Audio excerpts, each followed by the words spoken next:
हरियाणा के नूंह की धरती पर लगातार बूचड़खानों की संख्या बढ़ रही है और अब इसका विरोध भी ठीक उसी तरह से बढ़ने लगा है। इसको लेकर मेवात संयुक्त संघर्ष समिति बनाई हुई है, जो लगातार देश के मेंबर ऑफ पार्लियामेंट के साथ मिल रही है और इसके अलावा अन्य मौजूद लोगों से भी उनकी मुलाकात लगातार जारी है। अब एक तरह से मेवात के लोगों ने बूचड़खानों के खिलाफ जंग छेड़ दी है। हमारे साथ उसी टीम के कुछ सदस्य हैं जिन्होंने आज भी केंद्रीय मंत्री एवं क्षेत्रीय सांसद राव इंद्रजीत सिंह से मुलाकात की है। सीनियर अधिकारी हैं मिस्टर खुल्लर, जो आईएएस हैं, जो सरकार के बहुत अहम पदों पर बैठे हुए हैं, उनसे भी इनकी मुलाकात हुई है। सबसे पहले तो सरपंच साहब, हम आपसे जानना चाहेंगे, बूचड़ खानों की अगर हम बात करें तो कितने बूचड़ खाने इस समय मेवात में हैं और क्या दिक्कत उनसे हो रही है? नमस्कार जी, अस्सलाम वालेकुम। मेवात के अंदर फ़िलहाल 8 बूचड़खाने जो ऑपरेशनल हैं, जिनका सीटीओ इशू हो रखा है, उसके अलावा 22 सीटी इशू हो रखे हैं। तो जो सीटी इशू हो रखे हैं, वो 2 महीने में, 3 महीने में, 4 महीने में वो बूचड़खाने भी जल्द ही स्टार्ट हो जाएँगे। तो उसी को देखते हुए हमारी जो एक मेवात संयुक्त संघर्ष समिति बनी है, वो एक आंदोलन कर रही है और एक जन जागरूकता अभियान भी कर रही है गाँव-गाँव जाकर, कि जो इनसे जो दुष्परिणाम निकल रहे हैं बूचड़खानों से, कि यहाँ पर गंदगी फैल रही है, बहुत ज़्यादा बदबू हो रही है आसपास के गाँव में।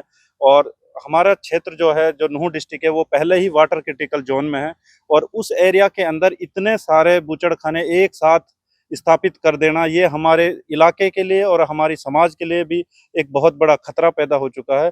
तो उसी को लेके हम लोग जो आज भी हम लोग केंद्रीय मंत्री राव इंद्रजीत जी से भी मिले हैं और जो प्रधान मुख्य सलाहकार है सीएम साहब के खुल्लर जी, उनसे भी आज हमारी मुलाकात हुई है और एक बहुत ही रचनात्मक मुलाकात हुई है। और हम उम्मीद करते हैं कि इस मुलाकात के बाद बहुत हद तक हमें आज ये आश्वासन मिल गया है कि नई एनओसीज़ मेवात के अंदर नहीं जारी होंगी और जो ऑपरेशनल बूचड़खाने हैं, जो स्लॉटर हाउस ऑपरेशनल कंडीशन में हैं, उनकी भी एक कंस्ट्रक्टिव इन्वेस्टिगेशन होगा। बेसर साहब, मुलाकात की बात करें, केंद्रीय मंत्री राव इंद्रजीत सिंह जी से आपकी कहाँ पर मुलाकात हुई है, कितनी देर तक मुलाकात हुई है, किन लोगों ने मुलाकात की है और क्या भरोसा मिला?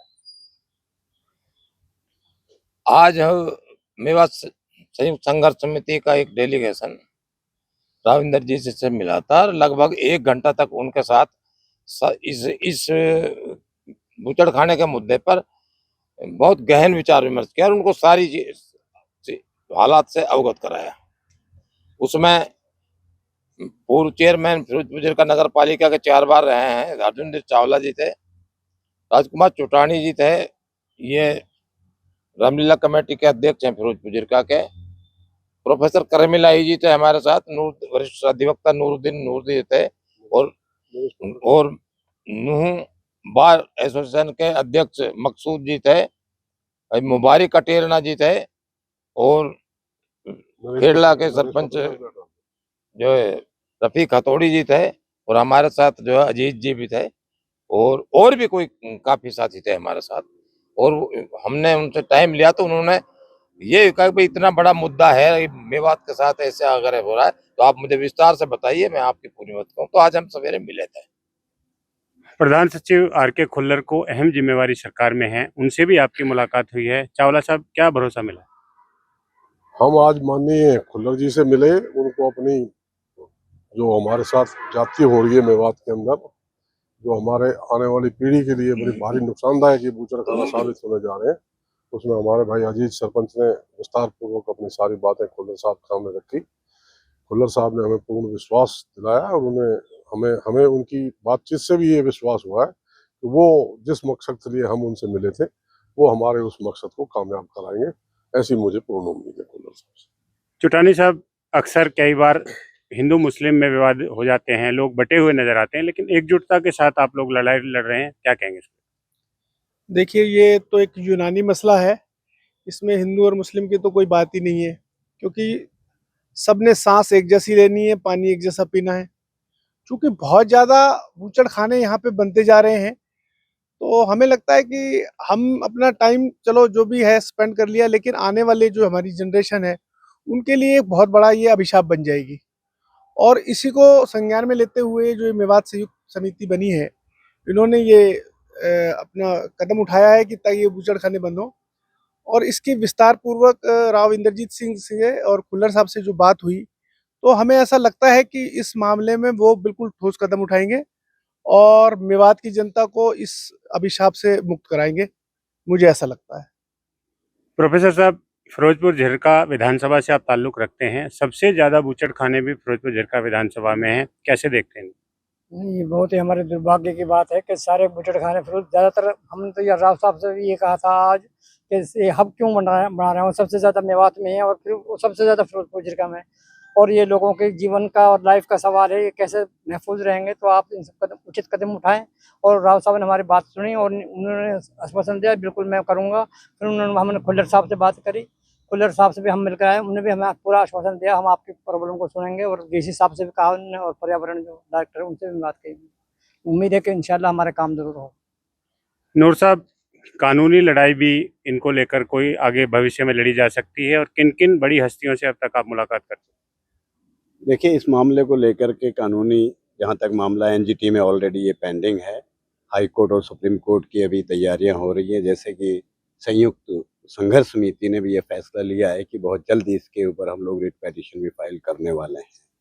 दूसरी बात ये, जहाँ तक मिलने का सवाल है, देश के अलग अलग कोने के बहुत सारे सांसदों से मुलाकात समिति की हो चुकी है। आज हमारे जो क्षेत्रीय सांसद केंद्रीय मंत्री श्री राव इंद्रजीत सिंह से मुलाकात हुई।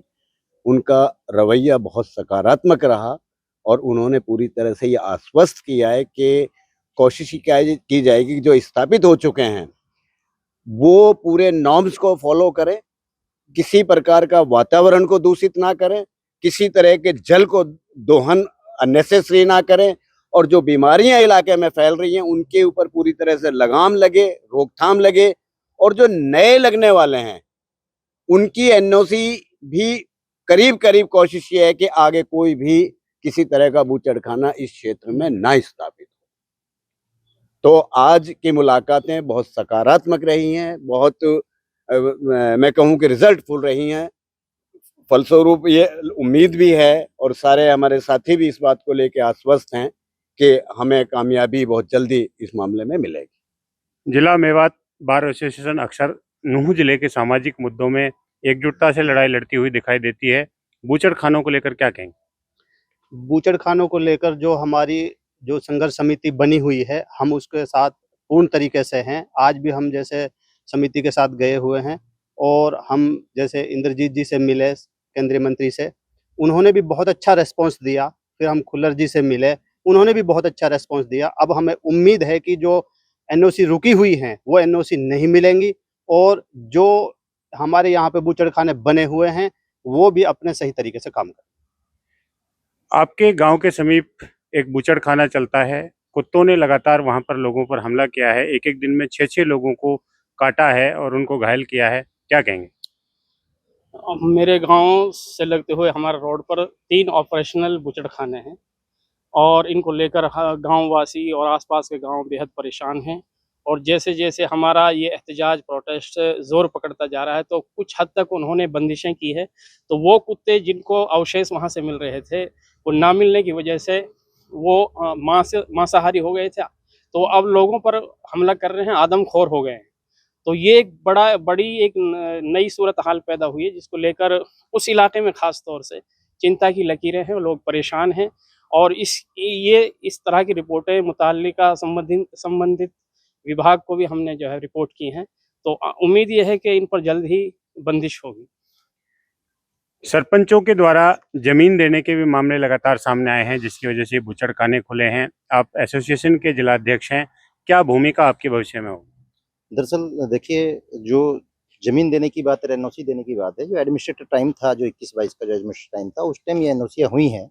उसके बाद में किसी पंचायत ने एनओसी नहीं दी हैं, बाकी ग्राम सभा की प्रस्ताव के अंदर सभी सरपंचों ने फैसला लिया है कि बिल्कुल निश्चित तौर पे इसका पूरी तरीके से एक प्रस्ताव जारी किया जाएगा कि हमारे गाँव में ये ना लगे। आज जो हमारी मीटिंग माननीय राव इंद्रजीत साहब से, केंद्रीय मिनिस्टर से, माननीय खुल्लर साहब से जो हुई है, वो बड़ा भरोसा दिलाया है, बड़ा विश्वास दिलाया है। जो आंदोलन काफ़ी समय से बहुत तेज़ी से चल रहा था, आज बड़ी उम्मीद जगी है कि निश्चित तौर पर इसकी व्यवस्था बनने का काम होगा और जो एनओसी जो नॉर्म्स फॉलो नहीं कर रही हैं उन पे फॉलो करने का काम होगा। निश्चित तौर पर ये बंद होने के कगार पर जाएंगे। यहाँ जो रूल्स फॉलो नहीं करेंगे, जो और एनओसी पाइपलाइन के अंदर है, उनको एनओसी नहीं दी जाएगी। और बूचड़खाने के लिए पूरा विश्वास दिलाया है कि व्यवस्था बनाने के काम होगा और आगे एनओसी नहीं दी जाएंगे।